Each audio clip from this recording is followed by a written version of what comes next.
Simula kahapon po, yun nga po, yung tumatak talaga sa akin.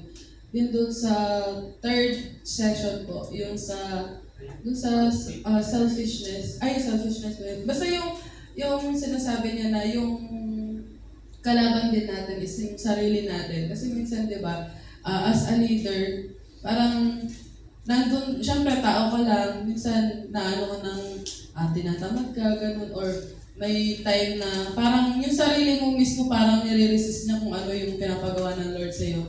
So parang doon na-remind ako na nandyan ka sa sitwasyon na, nandyan ka sa position na yan, hindi para lang sa sarili mo. Nandyan ka kasi in-appoint ka ni Lord. Kasi meron kang may mahalaga at importante, di ba?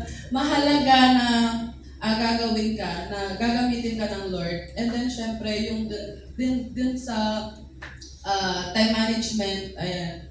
Talagang syempre as a working, talagang yung ano mo rin is yung time. Talagang kalaban ka ng time. And sa relationship naman, syempre dapat yung lahat ng kasi hindi ka magiging effective na leader kung hindi mo mahal yung ginagawa mo at saka yung mga taong nasa paligid mo. So, importante na mahal mo siya. And, syempre, yung love na yun is galing from God. Yun po.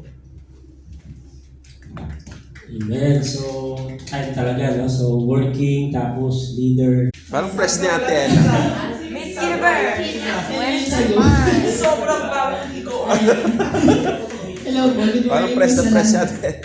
Ay, na-miss ko po kayo legit. Ayun. So po yung natutunan ko po kahapon, wala nung dumating tayo dito. Yun, relate po ako and nanibago din ako. And for the past 6 months, kasi yun po yung start ng apprentice ko.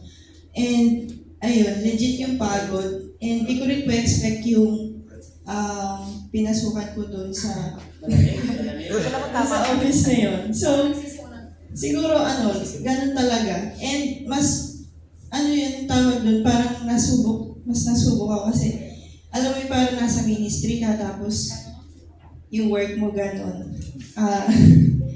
Talaga legit yung pagod. And nung minsan may time na naiiyak na ako ganun, tapos parang sa pagod nga, and yung isa pa, stress pa sa boss.